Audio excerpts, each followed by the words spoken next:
साल 1978 में आई अमिताभ बच्चन की सुपरहिट फिल्म डॉन उस साल की सबसे बड़ी हिट फिल्मों में से एक थी। उस साल सबसे ज्यादा कमाई करने वाली फिल्मों में डॉन तीसरे नंबर पर रही थी, जबकि पहले नंबर पर अमिताभ बच्चन की ही मुकद्दर का सिकंदर और दूसरे नंबर पर भी अमिताभ की ही त्रिशूल थी। टीवी पर अक्सर डॉन फिल्म का प्रसारण होता रहा है। यही वजह है कि सिनेमा के ज्यादातर शौकीनों ने डॉन देखी ही होगी।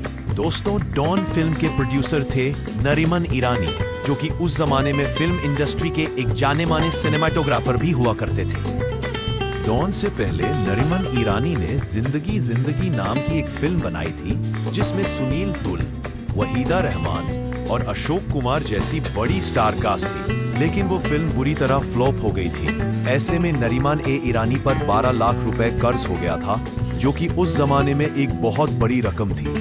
इतना बड़ा कर्ज होने के कारण नरीमन ईरानी बहुत परेशान और टेंशन में रहा करते थे। ऐसे में अमिताभ बच्चन, जीनत अमान और चंद्र बड़ूक ने नरीमन को एक और फिल्म बनाकर कर्ज उतारने की सलाह दी। नरीमन ईरानी की दोस्ती अमिताभ, जीनत और चंद्रा बैरोत से फिल्म रोटी कपड़ा और मकान की मेकिंग के दौरान हुई थी।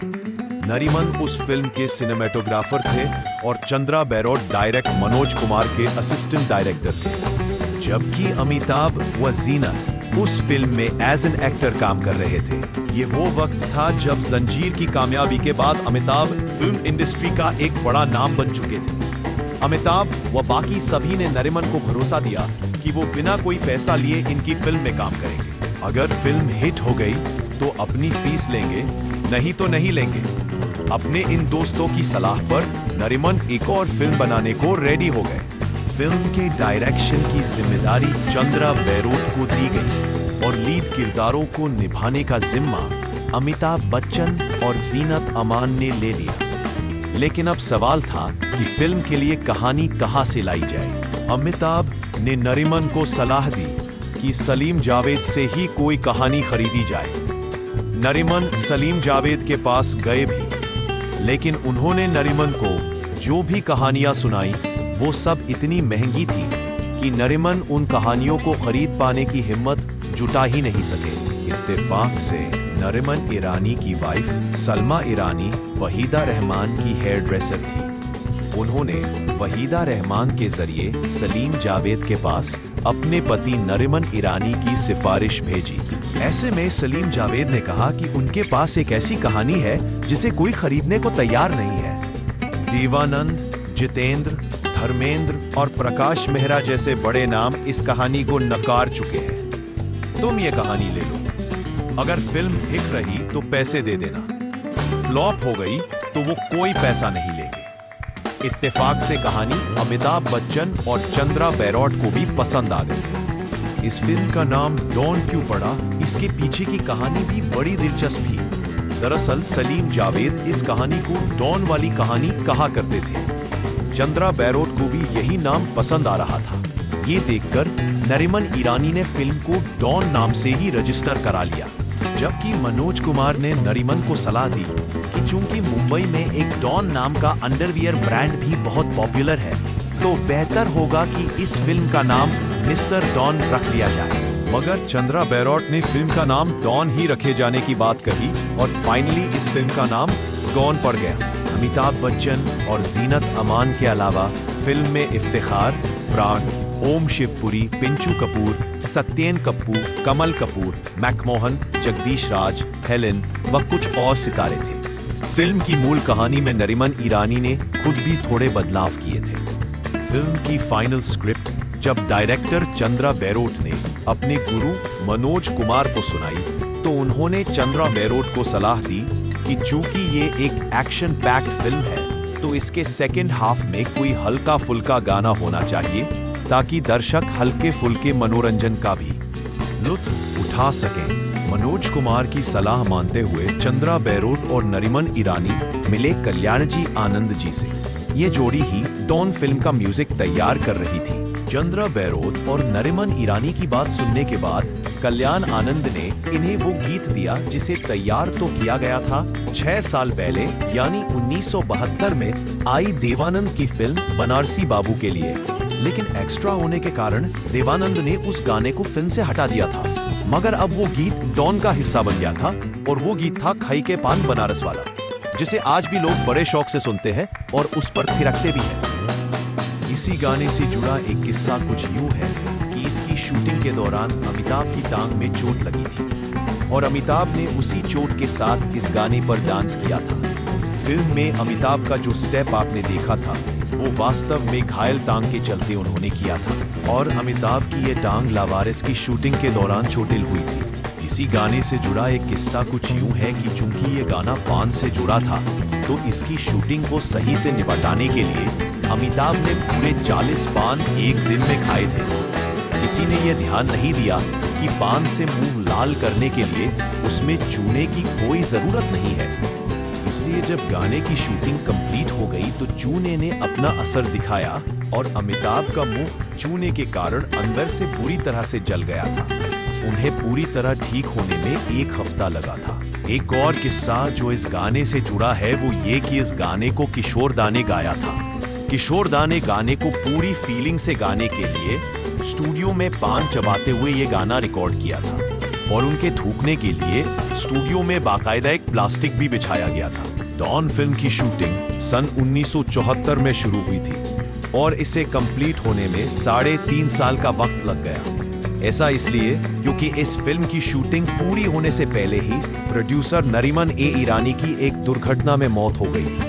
अपने ब्लॉग में अमिताभ बच्चन ने इस घटना का जिक्र करते हुए लिखा था कि एक दूसरी फिल्म की शूटिंग के चलते नरीमन राजकमल स्टूडियो में थे। इसी बीच फिल्म के लिए बनाया गया सेट टूट गया और नरीमन के ऊपर एक दीवार गिर गई। एक बच्चे को बचाने की कोशिश में नरीमन उस दीवार की चपेट में आ गए थे। इत्तेफाक से उस बच्चे को तो खरोंच भी नहीं आई, लेकिन उस दुर्घटना में नरीमन अपनी जान से हाथ धो बैठे। इस घटना के चलते डॉन की शूटिंग बीच में रुक गई थी। बाद में फिल्म के सभी कलाकारों ने फैसला किया कि वो सब मिलकर इस फिल्म को पूरा करेंगे और इसे रिलीज करेंगे। डायरेक्टर चंद्रा बैरोट ने तो अपनी बहन से 40,000 रुपए इस फिल्म के लिए उधार भी लिए थे।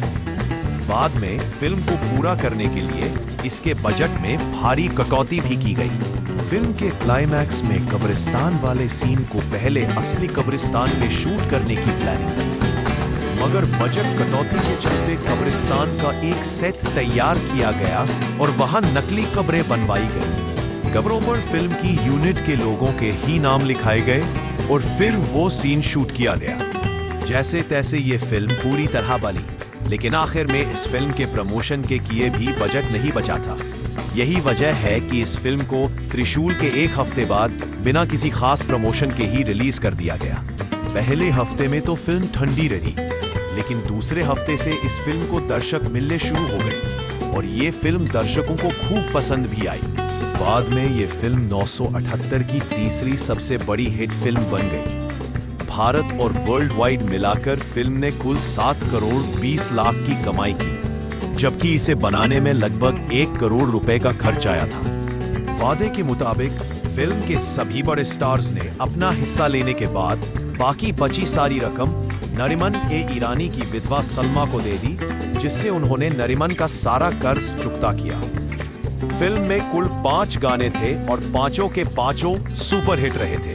फिल्म को 3 फिल्म फेयर अवार्ड भी मिले थे। किशोर कुमार को best male playback singer, Asha Bhosle को बेस्ट फीमेल प्लेबैक सिंगर और अमिताभ बच्चन को बेस्ट एक्टर का फिल्म फेयर अवार्ड इस फिल्म के लिए दिया गया था। अमिताभ को जब उनका अवार्ड दिया जा रहा था तो उन्होंने प्रोड्यूसर नरीमन ईरानी की विधवा सलमा ईरानी को स्टेज पर बुलाया और अपना अवार्ड उन्होंने नरीमन ईरानी को समर्पित करते हुए सलमा ईरानी को सौंप दिया। चलिए अब डॉन फिल्म से जुड़ी कुछ और दिलचस्प बातें भी आपको बताते हैं। आपको ये जानकर हैरानी होगी कि इस फिल्म के लिए अमिताभ बच्चन से भी ज्यादा मेहनताना प्राण को मिला था। प्राण साहब और डॉन फिल्म से जुड़ा एक किस्सा कुछ यूं है कि प्राण साहब का किरदार जसजीत फिल्म में आगे चलकर लंगड़ा हो जाता है। पहले फिल्म की कहानी में ऐसा नहीं था। प्राण साहब का किरदार जसजीत एकदम ठीक था, लेकिन इस फिल्म की शूटिंग के दौरान ही प्राण साहब के पैर में भी चोट लग गई। इसी के चलते रातों रात स्क्रिप्ट में बदलाव किया गया और प्राण साहब के किरदार जसजीत को छड़ी से चलता हुआ दिखाया गया। इससे फिल्म भी पूरी हो गई और प्राण साहब को भी कोई परेशानी नहीं हुई। फिल्म के एक सीन में डीएसपी डी सिल्वा यानी अभिनेता इफ्तिखार कुछ स्मगलर्स के नाम लेते हैं, जिनमें एक नाम वो बोलते हैं हरी भाई जरीवाला। ये नाम दरअसल उन्होंने अपनी तरफ से यूं ही बोला था और ये नाम था महान अभिनेता संजीव कुमार का असली नाम। फिल्म में अमिताभ बच्चन के किरदार विजय का लुक भी संजीव कुमार के निभाए एक किरदार से प्रेरित था, जो उन्होंने अपनी फिल्म नया दिन नई रात में निभाया था। ये किरदार था एक मास्टर जी का किरदार जो हमेशा पान चबाता है और बालों में ढेर सारा तेल लगा के रखता है। फिल्म की शूटिंग के दौरान अभिनेता मैकमोहन ने अमिताभ बच्चन के साथ एक प्रैंक किया था। मैकमोहन अमिताभ के सामने अपनी कार इतनी तेजी से लाए कि एक दफा को अमिताभ बुरी तरह घबरा गए। बाद में अमिताभ ने बदला लेने के लिए एक सीन की शूटिंग के दौरान एक सॉफ्ट ड्रिंक में मिलाकर मैकमोहन को शराब पिला दी। शूटिंग के दौरान मैकमोहन को नशे की हालत में देख हर कोई हैरान था। मरहूम कोरियोग्राफर सरोज खान का भी एक किस्सा डॉन फिल्म से जुड़ा है जो बड़ा ही रोचक है। दरअसल डॉन की रिलीज के बाद सरोज खान इस फिल्म का पॉपुलर सॉन्ग खई के पान बनारस वाला देखने के लिए रोज मुंबई के एक थिएटर में जाती थी। ये वो दौर था जब सरोज खान कोई बड़ा नाम नहीं थी और फिल्मों में साइड डांसर की हैसियत से काम करती थी। जब सिनेमा हॉल के लोगों को पता चला कि सरोज खान रोज थिएटर आती है और खाई के पान बनारस वाला गाना देखकर चली जाती हैं, तो उन्होंने सरोज खान से कहा कि ये गाना देखने के लिए आप टिकट मत खरीदा कीजिए। जब तक ये फिल्म लगी है तब तक आपके लिए एक सीट रोज छोड़ी जाएगी। डॉन के कई रीमेक भी बने हैं। इनमें सबसे चर्चित है रजनीकांत की पिल्ला। रजनीकांत की इस फिल्म में हेलन भी नजर आई थी और हेलन ने इस फिल्म में भी वही रोल निभाया था जो उन्होंने डॉन में निभाया था। कई दूसरी भारतीय भाषाओं में भी डॉन फिल्म का रीमेक बना है। साल 2006 में डॉन फिल्म का सबसे चर्चित रीमेक बना था, जिसका नाम भी डॉन ही था और जिसमें शाहरुख खान लीड रोल में थे। उनके अपोजिट थी प्रियंका चोपड़ा। इस फिल्म को जावेद अख्तर के बेटे फरहान अख्तर ने बनाया था। 2011 में इस फिल्म का रीमेक डॉन 2 भी बनाया गया था। फिल्म के डायरेक्टर चंद्रा बैरोट की एज ए डायरेक्टर ये पहली फिल्म थी, लेकिन ये फिल्म ही उनकी आखिरी सफल फिल्म भी बनी।